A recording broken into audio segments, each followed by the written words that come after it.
So the big topic, right? And obviously, Steve. So I wanted to have you on today on the show to talk about this big topic.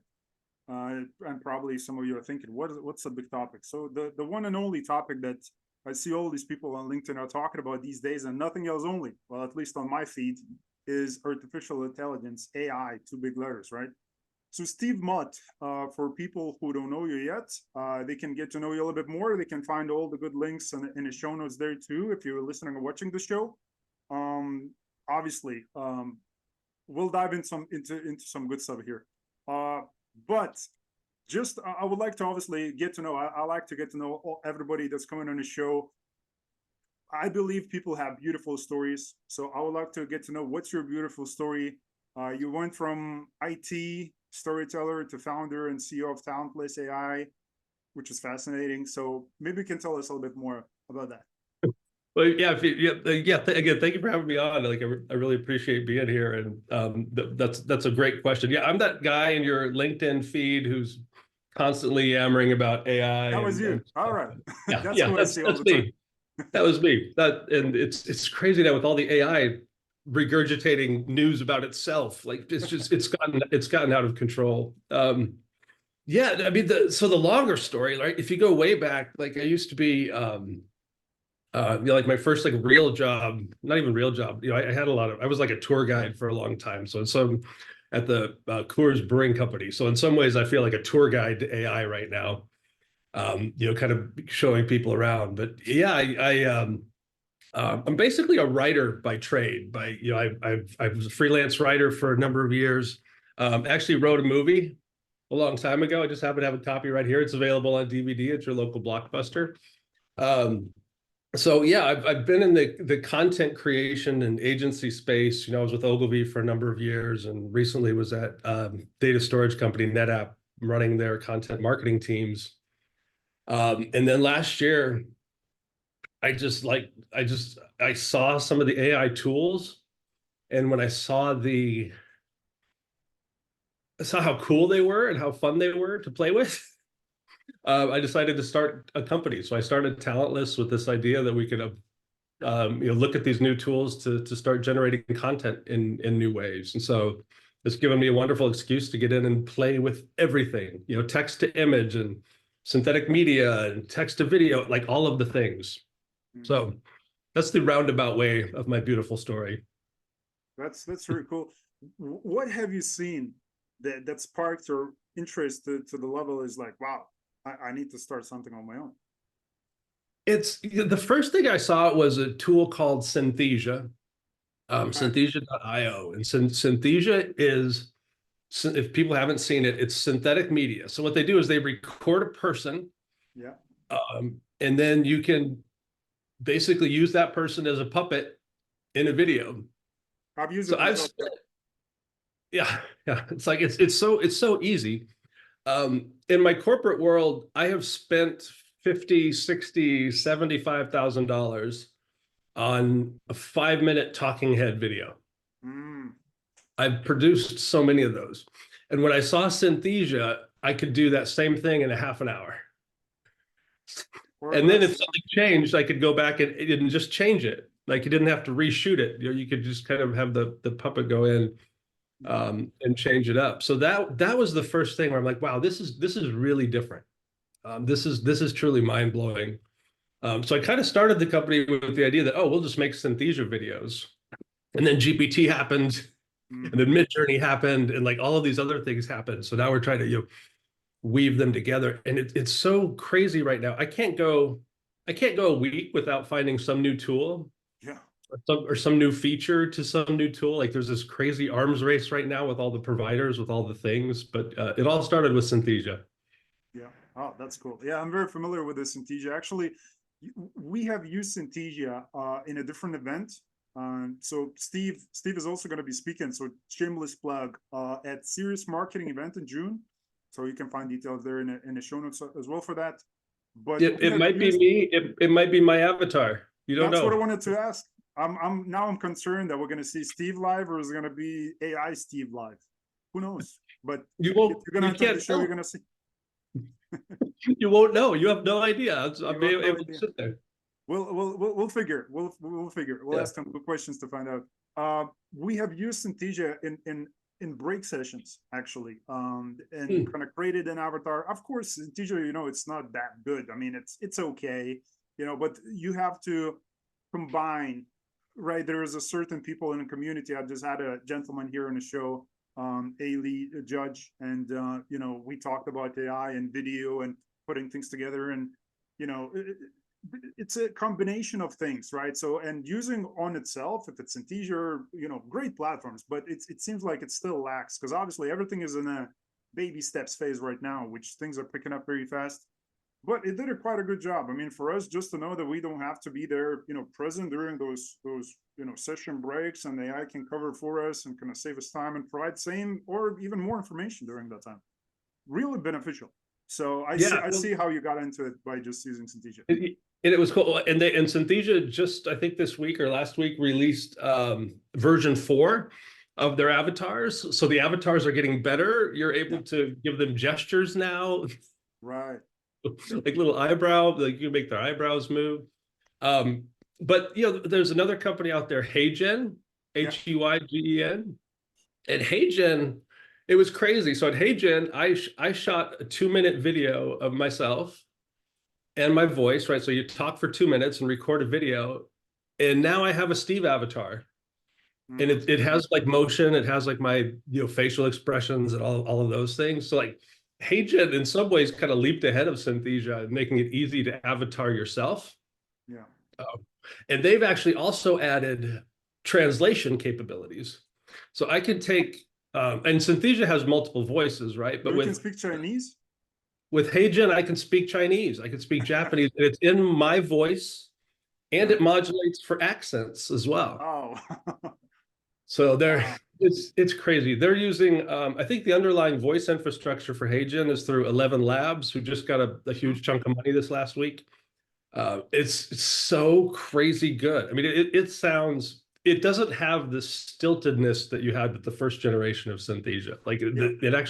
it's normal speech patterns. It's crazy. Yeah. Because that's what I was exploring. It was a good year ago. So yeah, probably that was an old version. I wasn't paying it too much attention to what's happening right now, but those updates sounds, very interesting, and makes me even go back and check it out myself. Um, Talking about your company, obviously you saw Synthesia, you got into the business, you said, okay, let me put an agency together. We kind of put two things together. You put you know, you use both kind of real and artificial intelligence, right? So you use both, right? So how do you combine both of these elements to deliver content? Well, on the real intelligence side, me and my team, we've been doing this a long time. Like we know how to tell stories, we know how to build content. You see so many people with like GPT, they're like, oh, GPT is terrible writer. I'm like, it's not a terrible writer. It's a good writer if you know how to prompt it to be a good writer. Yeah. So everything that I learned in the agency world or in the writing world is totally applicable to prompting these models, right? So we've kind of taken our intelligence and put it into the system in a way that can generate better results. And ultimately, there's an automation component to it as well. Like I've gone into it with the idea of what can we actually automate? So like if you look at my Instagram, my Facebook, my LinkedIn, 99% of the content on there, this is going to hurt marketers' ears. I don't look at it. I Hmm. don't read it in advance. I get a new, unique piece of content every day. It just comes out and it works. So you Yeah, so so you don't yeah, look so at the likes, Steve? You don't count the likes? Come on. I don't count. If you're looking for likes, you do have to turn up the volume, I think, on certain creative aspects of it. Yeah. But for a lot of businesses, like what percentage of social posts are just to look alive, Yeah. right? Just like, hey, we're here as a business, we just posted.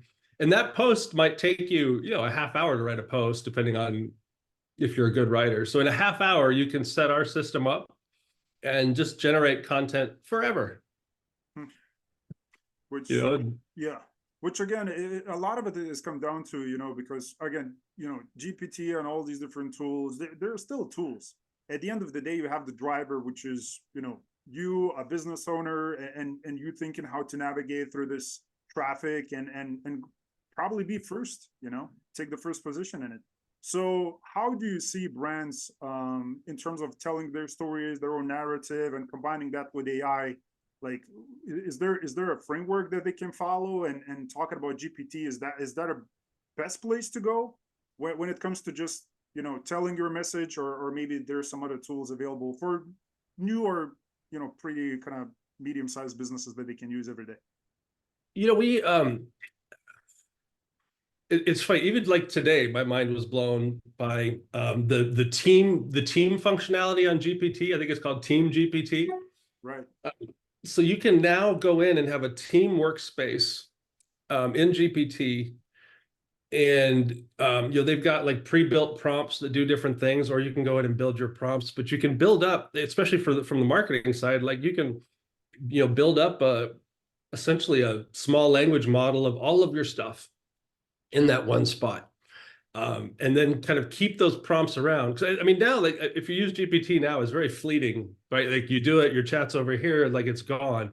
In this team environment, you can save those things for a long time, and you can work off of what other people are doing. So right now, if I had to make one recommendation to any marketing team, is get that Team GPT as a subscription. It's a great starting point. There's some other tools out there.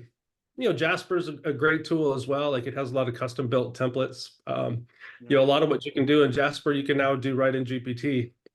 So it's 6 of one, half dozen. I think what we're seeing, and the people we're working with, primarily are smaller marketing teams. Marketing teams of 3, and so they're trying to figure out how to scale. And I think what we saw for the bigger companies, like NetApp, where I came from, or anybody who has a marketing team, more than 10 people, you really have to just take a breath and take a step back and figure out, what are my real objectives, and work out a way to get your people crazy smart about AI. Look at your processes for where there's inefficiencies, and then make the technology decision. But you really have to know what you're trying to do out there, what your real objective is before you step out on that. You can't just jump into AI. I mean, basically everything that everybody knows about marketing, everything that we've learned, everything we've been doing for the past 10 or 20 years is wrong now. It's outdated. Every single thing that everybody is doing is outdated. So it's this time of this wholesale reckoning of marketing. Like it's time to blow it up, start fresh, and just figure out, what do you need to do, because probably there's a tool out there that can do what you need to do. That's interesting. That's interesting perspective. That I mean, a lot of it. Well, not a lot of it. Some of it, I'm sure, is just fundamental basics that's still applicable. But yes, I'm with you that things are really changing so fast, and there's new approaches, new strategies are now that being used and being accepted by the way they're being used, and people are accustomed to those. So if you're using what's been used even 5 years ago in terms of the marketing strategy, maybe it's not going to be as effective as the newer strategies being used today. But what do you say? Because people are talking about, you still need the quality, right? And obviously, I like to talk about prompts and how to do that successfully too. Maybe you can give a few tips to people. But in terms of creating content, quality versus quantity, right? Because obviously you need both. But how do you believe, Steve, we can strike like this healthy balance between both? I think, I mean, the holy grail for so long has been video in some capacity, and with Synthesia, with HeyGen, with even like Runway with its text to video. I think we're right at the point where doing more interesting video is on the table today. So you can up level the quality. Like, I mean, if you look now, like, where is that quantity coming from? And you see companies that they're doing blogs for SEO, like they're writing page and page and page and page for SEO. If you write a blog today, in the time that it took you to write that blog, just plug it in and create a video out of it. So you can up level that content. You can take these tools and animate static photos, right? So if you have boring static photos on your website, go into Runway, say, hey, make this move, and all of a sudden you have a moving image. So it's where the quantity is going to get old is in my LinkedIn mailbox, because everybody on LinkedIn is like, hey, I am so impressed with your background. I love what you've done. Like everybody's doing the exact same thing. It's email nurture. It's the same thing. I get so many emails. It's like, wow, people are just using some basic GPT prompt. They're like, wow, I'm so impressed with what you built at Talentless. I'm like, we've only really been around since November, but they're so impressed. That stuff is old, and people are tuning out, that form of outreach. So I think that where the quality is going to come in is because of all this noise, it's going to force brands to find ways to actually connect. And you can actually connect via creativity, or you can connect via events, or finding ways to have real person-to-person connections. So like it's kind of counterintuitive, but I think the more we flood the market with this weird content, the more people are going to respond to actual human connection. Yeah, yeah, exactly. It's going to be a reset on that. So because that was my question regarding prompts, right? Because now we see people just feeding whatever the information. They're not coming up with the perfect prompt. They're just cutting the corners. They're just like, oh, okay, let me give this, create this, one sentence, and that's it. That's the chaining that they do, right? One sentence, and they create, and then they post, and they expect something, right? And they count the likes, which there's two. Yeah. So is there a proper way for prompting? Yes, definitely. And it depends on the application, and it depends on the model. We've experimented with Claude and with Bard, and obviously with GPT. So we're using GPT on the content on Instagram and that, like, to create images and all that too. So there's a science, I think, to just experimenting and kind of building on your prompt over time, right? Like you start with something simple, but then it's like, okay, well, I want it now in this voice, and I need it with these parameters, and it needs to be more forceful, right? And so you sort of, as you see the outputs that come, you just have to give it more feedback to stick out. And in fact, what I've started doing too for my clients is I'll have the custom GPTs. And in that custom GPT, that's actually super easy to create. I'm not a technical person. I'm an English major, right? Like I don't know the programming. But with those custom GPTs, I can go in there and say, I need to create content, and it needs to be in this voice, and it needs to be like this, right? So you build those rules in, and they just stick. So that to me is the best way. Also asking, and so if you're dealing with like the image tools or the video tools, ask GPT how to write a prompt for it. A really cool way to figure the images out. Like if you have a picture of something, upload that picture and ask GPT to describe that picture. And then you can take that description and turn around and put that in a prompt. And so you can start to learn that the visual language of creating images. All of the little nuances of lighting and color and specificity. So the more specificity you put in there, theoretically, the more control you have to keep the AI from hallucinating too much.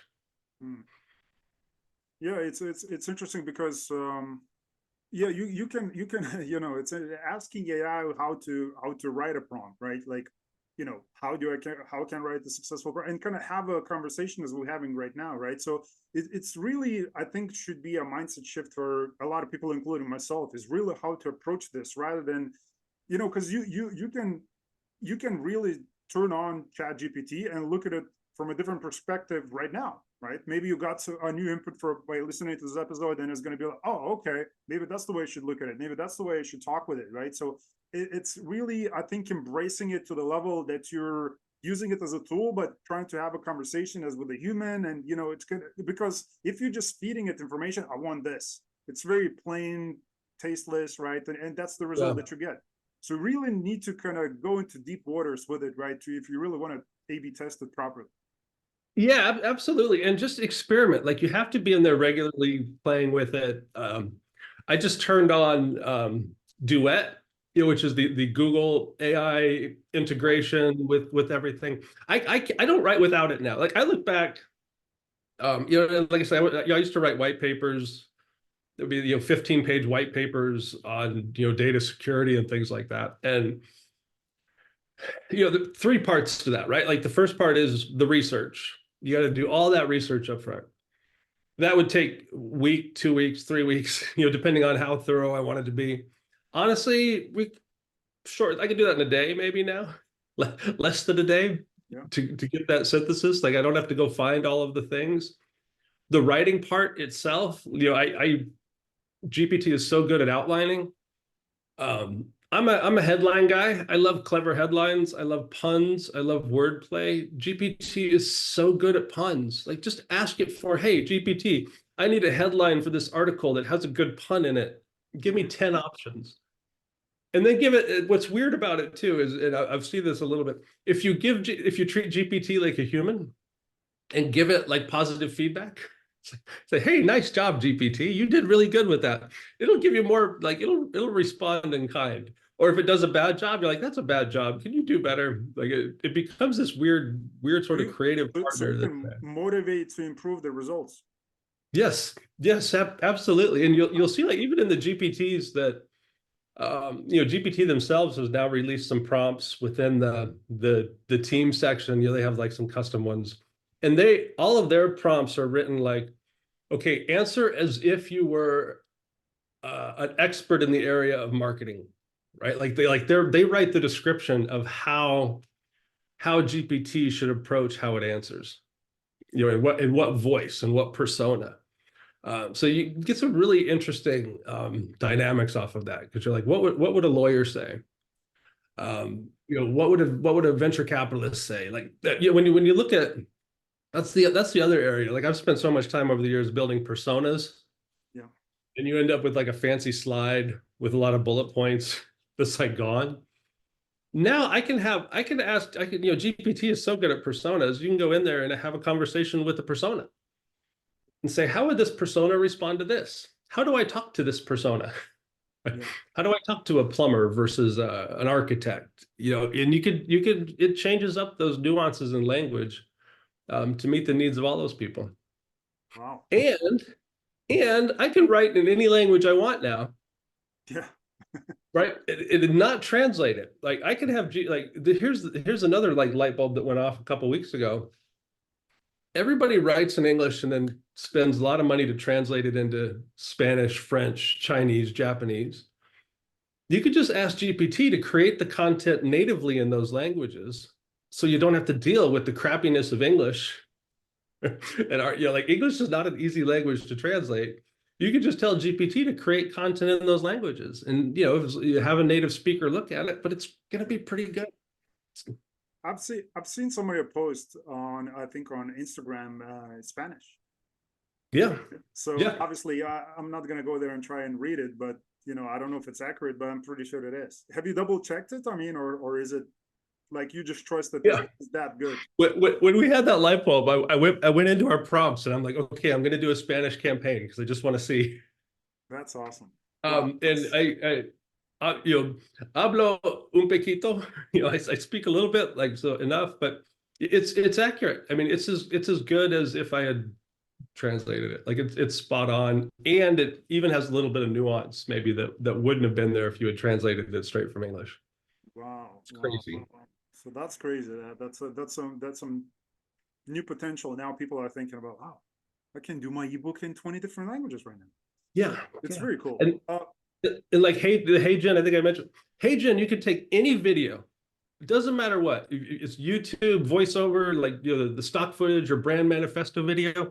You could go to Hey Jen and it'll translate the video using the voice that's already in the video, right? So you don't have to hire like a new voiceover artist. You don't have to caption it. You don't have to do anything crappy. It does it all right there. And it takes And like you, 10 minutes. and you mean the voice is going to be synced together with the lip, with the mouth movement, or it's still going to be separated? Um, it's a good question. I haven't played with it with like moving with lips moving. Yeah, or it's gonna I be need to like do a bad Hispanic movie. that. That would be good. Yeah, I put a couple of videos where we could just have like a voiceover talent in there, but that's a great question. Well, Yeah. that's a really great question. I wonder if the lip syncs does work. If it does, man, then that's it, man. We That's all need drop. to go. We all need to go and find out right now. Yeah. Look, I'm definitely going and checking these every time I'm speaking with somebody who is an expert in their own field. If it's video, if it's AI, if it's all these different tools, right? I'm always going and checking, and hopefully everybody's that's listening or watching is doing the same. So regarding this input and the prompt still, right? So do you believe again that's where the still issue is, because we are still uneducated how to use AI to the in a proper way, because it seems like, and we still I feel like we're still just scratching the surface by saying, okay, you can translate it, you can have a conversation with it. I'm sure there's somewhere engineers right now laughing and thinking like, oh guys, you don't know anything, right? Or at least saying that to me, which of course I don't know anything about AI. That's why I'm here, learning from experts like yourself as well. Or is it AI still lacks, something in a certain areas that maybe you've seen and you would like to comment on that as well? Um, it's so like the whole world like of this.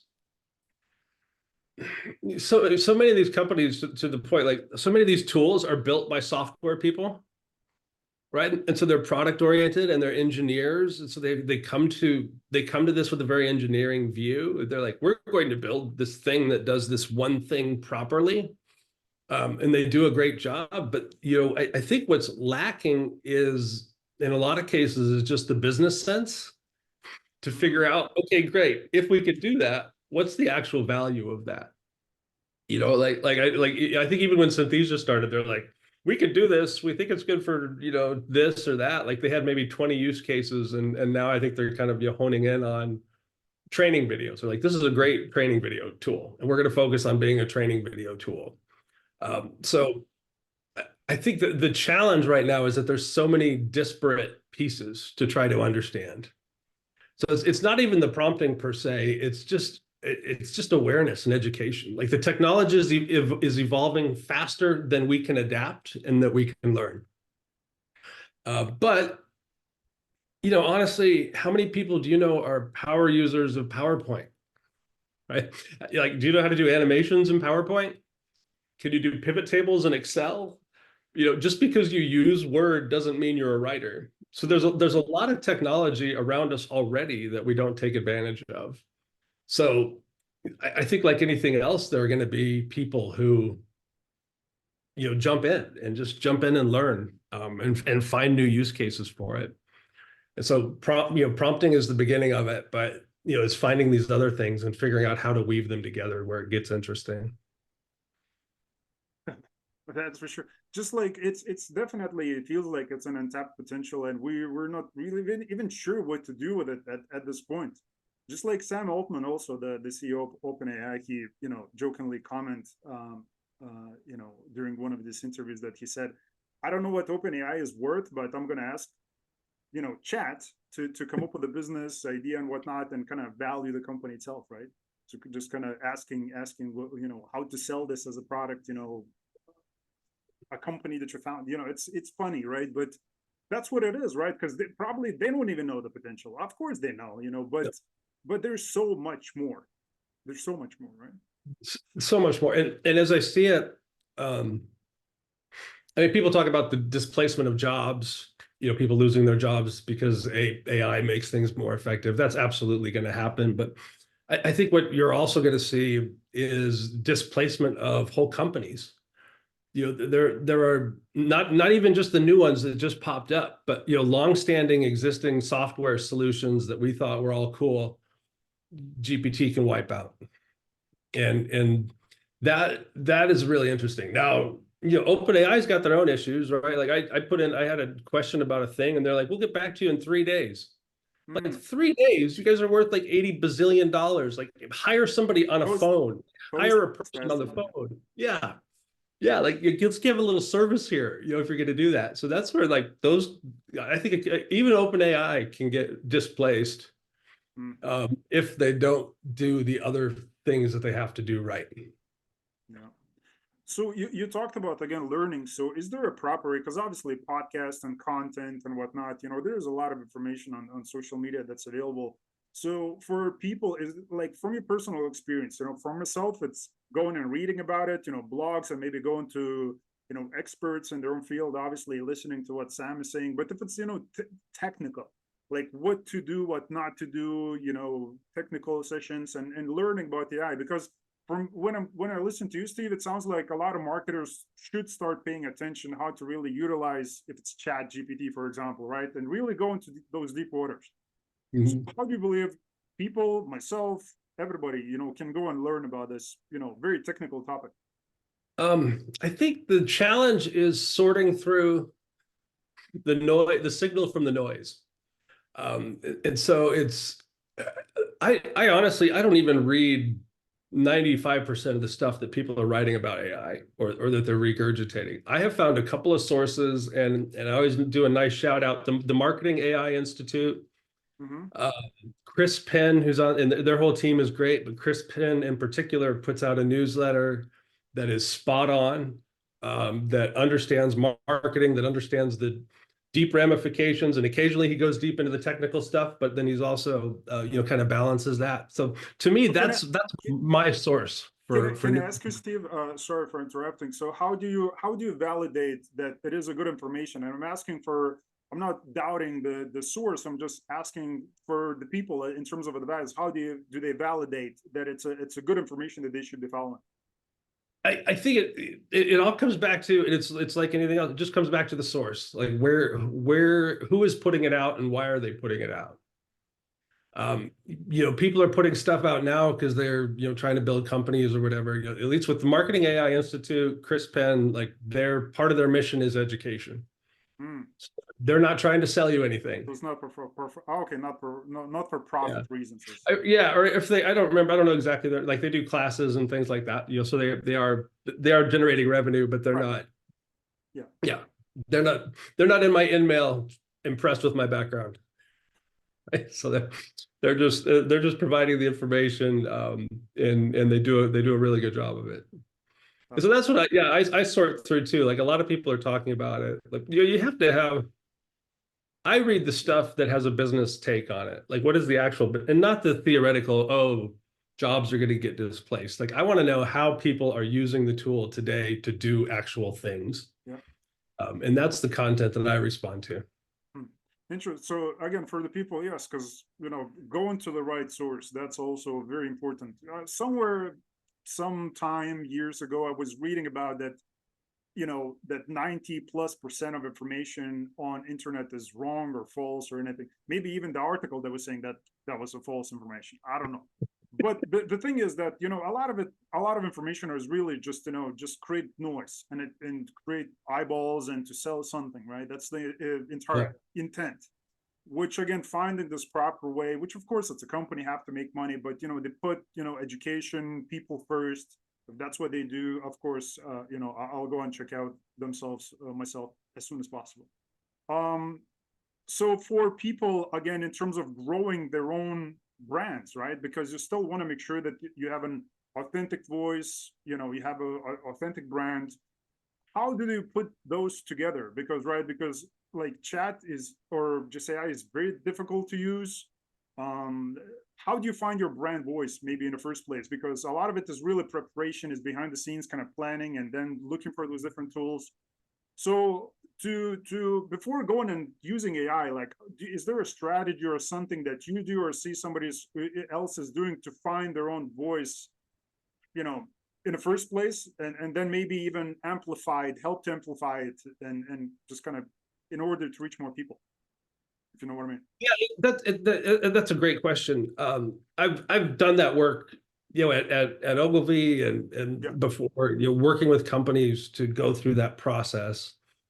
Um, what's interesting is I don't know is over time I've realized there's kind of two components to it. One of those is your brand. I'm happy, I'm cheery. Like what is your brand tone of voice, right? And that is one thing. But I think what's even more important now is for businesses and brands to have a point of view on the world. Mm-hmm. And by that, I mean, have an opinion about the space that you are in. Yeah. Be vocal about it, like authentically vocal about it. Um, like for Talentless, we've mapped out, we know there's great creative potential for AI and all that stuff, right? But fundamentally, it comes down to this belief that marketing is broken, content is crap, messaging is crap. 90%. You want to talk about, like, I don't know if it's inaccurate, but 90% of marketing messaging in B2B is crap. I'll just say it. It's just lazy. It's, people don't hire writers. They're not thoughtful about it. And so they just put crap out. So if you're in the marketing industry or you're in the software industry, you have to have an opinion about the world and stand up for what that is, whatever it is. But do you think so? Sorry, Steve, if you can keep your mind on that thought. But do you believe that people are afraid to stand out because now, industry is just, people are either sensitive or easily offended. So in some cases, maybe people are just afraid of writing or talking in a way that is just going to put people off. They're afraid of testing those waters. Absolutely, they're totally afraid of. I don't even know if it's offending, but it's just coming across in a negative way, or just being perceived as a strange. No one ever got fired for being unimaginative.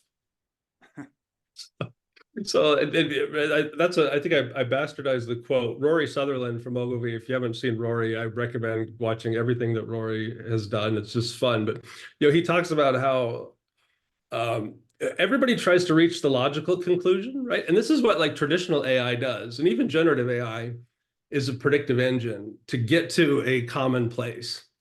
And when you get to that common place, you have to realize that if it is logical and you got there appropriately, that your competitors also did the exact same thing, and they will reach the exact same conclusion, and you will sound exactly like them. So you need to know what the logical thing is and then do the illogical thing. Stand out. Like, you're not going to stand out if you follow all the rules. And so I think what happens especially in bigger companies is you get, just decision by committee, where you've got like 40 people who have to weigh in, and it's like, I mean, I've been part of exercises where we've worked with some pretty reputable agencies that cost a lot of money, and they will end up coming up with 2 or 3 words. It's like 200,000 a word or something like that. It's asinine. With GPT now, like, you can go in, you can come up with 10, 20, 30, 40 taglines for your business and find one that you're going to love. You can come up with that brand language. Like, you really can get there quicker, but as you get there, you got to stick with something. Yeah. Like, find what that is, make sure it has an opinion, make sure it sounds different, and stick with it. Yeah, because I want to ask a question about that, because how do you see just artificial intelligence, just in general, shaping the way we create content, and especially when it comes to communication, just written? How do you believe this written content? Because it's just like Kardashians, it's just like Justin Bieber, at least to some people, using that example. People have been just like Kim Kardashian or Justin Bieber. Maybe not a best example, but that's proven by this history. Hated, loved, admired, a god, right? So you go through those phases, right? So AI could be, to some degree, this content is, oh my God, I love it. So how do you believe the way we perceive written communication or video could change our society? That's a wonderful question. I mean, society as a whole too. Like, you certainly dealt with AI being used for misinformation, and you could create things that sound pretty authoritative that are totally inaccurate. I think there's 2 aspects to it. I think anytime there is a new art form, the previous art form gets displaced, right? And I forget the history of painting, right? You look at watercolors and oil paints, versus cave painting. Like nobody does cave painting anymore. Like they're done with that. They've moved on to the next thing. And so I think there are going to be aspects of what we consume today as content that just disappear, that are just not relevant. I think SEO blogs and all that stuff will eventually evaporate, right? There's too much of it now. They can't really do it. Like Google's going to find better ways to give answers, and that's going to give rise to, it's going to leave space for this new art form, of AI. Like already, like the AI filmmakers, it's kind of like the silent era of AI film right now, because you can't, like, the dialogue, you can't really make like characters talk, like more like a movie yet, but you will be able to. But so you have this new splurge of this new spring of creativity that's coming out, that just has a different dynamic and a different aesthetic, and that is just cool. Like we've been playing around, like just trying to use the tools. Like we're going to reinvent cat videos, right? Like using text to video. Like Runway is the other tool if you haven't played with Pika. Pika.art, Runway, Twisty.ai, like these video generators. They're weird and they're interesting and they're unique, and the creative people are starting to get their hands on them, and they're building some really phenomenal things. It's just storytelling in a different way. Like I remember, when I did my movie, it was, people talked about like the low cost of digital cameras as democratizing filmmaking. The reality is you still need, it's still a lot of effort and time and money to create like a movie. Now I can sit here, and in the course of a day, I could probably build a 1 minute short film using generative AI.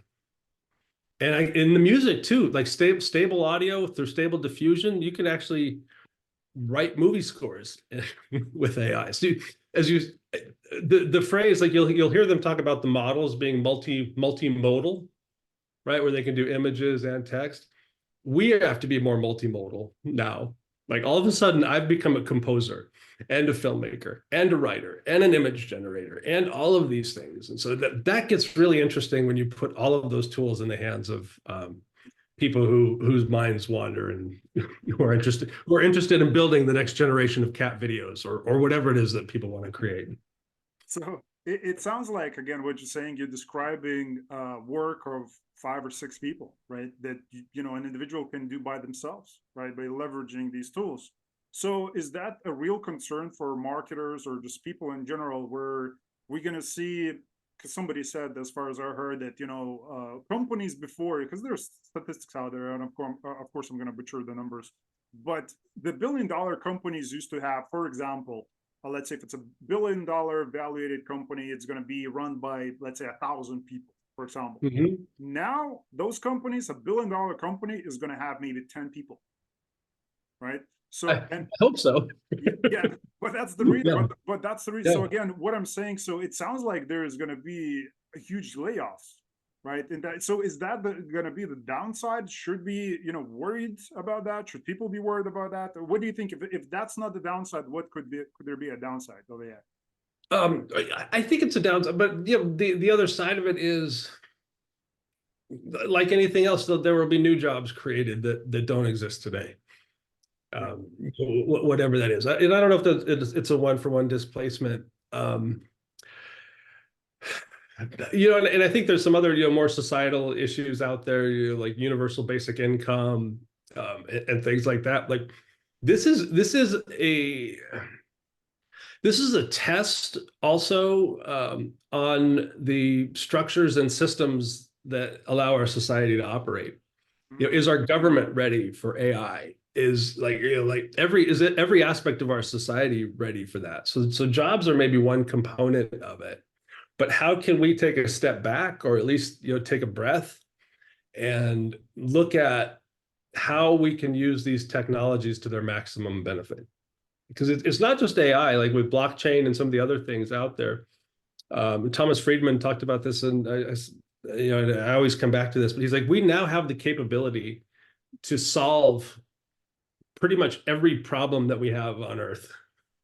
Right? With quantum computing, with AI, we can figure out a way to solve poverty. We can ask GPT to solve poverty. We can figure out a way to do this. But where we run into problems are people and systems. Our systems of government aren't adapting fast enough. Our societal support systems aren't adapting fast enough. And then here in the US, we spend time arguing about stupid crap all day long. It's We'd not rather only US. worry about Trust me, this or that or the other Steve, it's thing. not only US. We all do. Yeah, this is people are focused on the wrong things. People aren't focused on what's coming, and it is going to be a shock to the system. Yeah. But Sounds like it. yeah, Sounds yeah. like it because You look at what these big, even what like Amazon, a friend of mine just got laid off from Microsoft. Like, these huge technology companies, it's built into their DNA to become more efficient over time, right? Like every big tech company does layoffs every year, whether they tell you or not. Every big tech company is already, shedding people over time, yeah. and that's sort of built into their business model, for better or worse. Hmm. They're not figuring out how to make better use of those people. They're just letting them go. So Which is unfortunate because a lot of these companies, they're talking about inclusion and all of the good stuff that the people want to see when working for a corporation, right? And then it's like, well, you gotta go. 10 years pass like nothing. They just treat you like you just work there for a yeah, week, which is yeah, unfair. it's absolutely unfair, and it's a symptom of a broken system in a lot of ways. Like, again, we could go down some different paths, but just the structure of growth at all cost capitalism. Mm. Like we have, Profit, profit, Microsoft profit. has Yeah. to, you have to keep growing. It's like, well, at a certain point, like NetApp, I was at, like, it's data storage. Yeah, data storage is going to grow, but you're not going to make it grow more than it's already going to grow. Mm. Like you're not, I mean, there's certain things that just, Yeah, there's a cap. Yeah. yeah, there's a cap, or there's a steady level, and you should just be happy with that and not put undue pressure on the company, to have to reinvent. Not And not where when you're a capitalist. no, no, Yeah, it doesn't happen. But that's the good side. That's the downside. But always, maybe there's more downsides with socialism than capitalism. yeah, Which is a yeah. different conversation. But it just hit me also, Steve, that how we really embraced AI already. It's for me. I'm listening to this conversation and I'm like, hold on, it feels like I'm in 2050 or something. It's like I'm talking about AI, like and it's like it's artificial intelligence, and it seems like we're already like embraced it, and it's like part of our lives. Like it feels like, don't you feel like you already live in the future? Every day. I remember sitting across the table from this guy in college, Benny, and Benny's like, "You got to see this thing is coming, and it's cool. It's called the internet." And I'm like, "What's the internet?" He's like, "You put up an article, and there's a word." And I remember this description so clearly. He's like, "There's like a word, and if you click on the word, it takes you to an explanation of what that word means." I'm like, "Oh, Wow. I get it." So you can click on stuff. So, like, you know, my mom is, just turned 80. She just started texting like 2 years ago, right? Like, so she does. So there's a certain point at which, I think our technological savviness stops for some people. So where this AI is going to be crazy is for the kids that are being born right now, the kids in high school right now who are, we've talked about digital natives for a long time, AI natives, people who grow up not knowing anything but AI. That's when it's really going to get interesting. That's when this is going to move so much faster than any other thing that's ever happened to our society. It's going to be crazy, Wow. and they're the only ones who are really going to be able to keep up with everything. Yeah. Yeah. Okay. Yeah. It's really crazy, because times are now moving so fast, and AI is advancing so fast, and I'm just thinking about all these world problems that we're talking about. If it's basic, income or poverty or food deficiency, whatever that is, there's so many issues, right, that can be solved, right, by AI. but still, I've been talking on a different shows before that this, for me, it again, I'm not a scientist and I'm not an engineer. I'm just a guy who Yeah. has some opinion on some things, right? But it just seems like we're still, even though we have AI, I don't know if we can really find the questions that we really need to find, because AI is just extracting information and data that has been on this planet for since we've been here, right? For whatever Mhm. hundreds of thousands of years, right? So it's still same information. And as scientific, as a sci-fi, as a futuristic as it sounds, I believe we need some new information, right? I don't know if it's, people are gonna get freaked out, like if it's a big word, aliens, anything in that nature, anything that we get new information about something, right? Yeah. Because it feels like we're innovating, but there's also a cap on that, I believe, right? And Yep. again, maybe AI is going to help us to unlock this kind of new way dimension of thinking that we can really start extracting and feeding information and asking the right questions, because the questions are really where the problem is. It's not the answers, because you probably what's the book, the Hitchhiker's Guide to the Galaxy, you know the book. Mhm. So Yep. yeah, so where basically these people ask this futuristic robot that they build, they's like, okay, we need an answer for a life, right? And they ask the question, and they said, okay, 42, is that right? come back in 10 years. They come back and it's like, okay, so what's an answer? Everybody's just waiting, and it's like, so what was it, like 48? 40, I thought it was 42, maybe 42, 48. yeah. It It's like was in the 42. 40s. And they're looking like, what does that mean, right? So that's the issue, is the questions that we ask, right? Because it could be the Yep. smartest thing ever. So, but how do we know? So I think it's lack of that. It's just lack of information in general. So where Yeah. do we get that information? That's the question. Yeah. It's great. Well, and I'm fascinated by history and I forget the technology, like LiDAR or something, but like in South America, they've been flying drones over or something and scanning the jungle. And they've found all of these old cities that they never knew existed, because they were overrun with vegetation. And now with the new technology, they've been able to uncover like these whole other parts of our history. So yeah, those are interesting questions. Like we haven't like exploring the oceans. Like we haven't really explored our oceans. There's a lot down there that we have no idea. Aliens, right? Like there's all of these things that are out there, and no, it's a great point. Like we have to find a way to. I mean, I think you really hit it on the head. Like ask better questions, and I see that like on a micro scale in marketing, right? Where they ask such small questions and they ask, one thing about one thing. Like, okay, what about these leads? Can I get enough leads in the door today? But they miss the bigger picture of asking the right questions about marketing. So yeah, we have to get better. That's where the English majors and the liberal arts majors of the world could take a step back. And I think where it gets interesting is how do you start to correlate different sets of data in different ways as well, Mm. and figure out what we don't know and go explore some more. Ask some good questions. Yeah. So as somebody was saying, because there's so many good songs and movies, and the underlying kind of note is that love is the answer, right? Yeah. So maybe it's that, maybe it's some of that, because I think a lot of the times it feels like, when I observe it, I found this in my own life, that it's like profit, chasing this, chasing that. It is like kind of very aggressive in some cases, Hmm. right? So I think slowing it down, embracing it, and really taking the time to care and love, and just, so it's interesting. I mean, but I think that's where the AI really is, right? That really taking that to that level. So we went from one sentence prompt to talking about love, right? So, but that's where you need to go. That's where you need to go. Yeah. You need to really take it to the extremes and really embrace it if you really want to embrace it and solve some of those big challenges. Yeah, I think you're absolutely right. And it's to me there is an innate drive to create.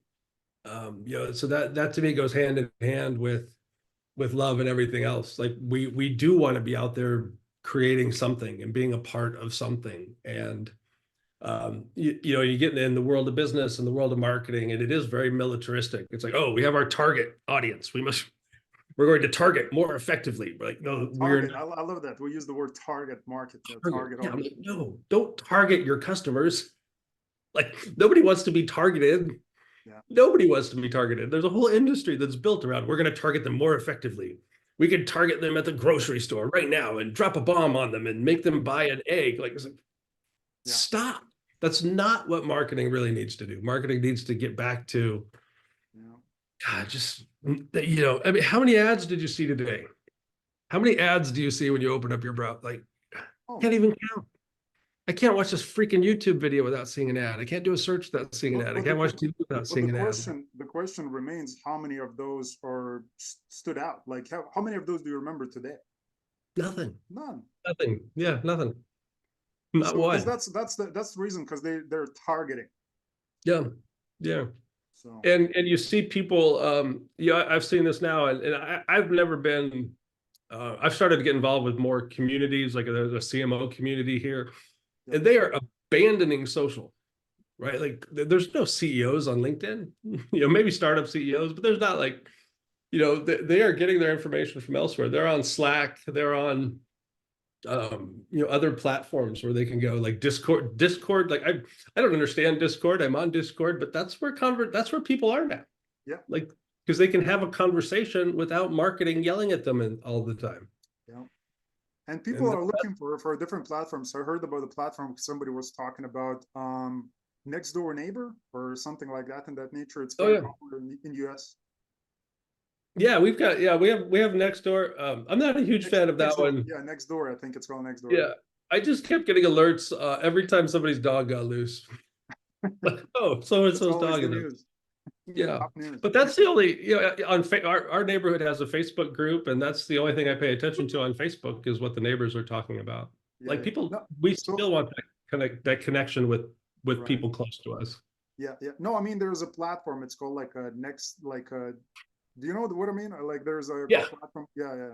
yeah. Next door. It's Next called door. Yeah, Next yeah, Door. yeah. Yeah, So people, you see, so people are thinking about and creating, because obviously Facebook maybe used to be next door, maybe whatever, 10 years ago. Now yeah. now it's all for profit. Now it's just crazy. It's, Twitter, I it's don't even know what the Twitter is. What's your favorite platform that you just use like every day personally? Oh man. Well, for business, I actually enjoy LinkedIn because Right. that's more intelligent conversations going on. I check in on X. I Once my kids went to college, I turned my Instagram into just dogs. So I go to Instagram for dogs, and I go to TikTok like once a week just to see what's going on. Right. But I will only follow like dogs and local restaurants on Instagram Cool. because I don't want any other crap in that feed. I Oh yeah, just want oh yeah, I just want to see dogs. oh yeah, oh yeah, oh yeah, oh yeah.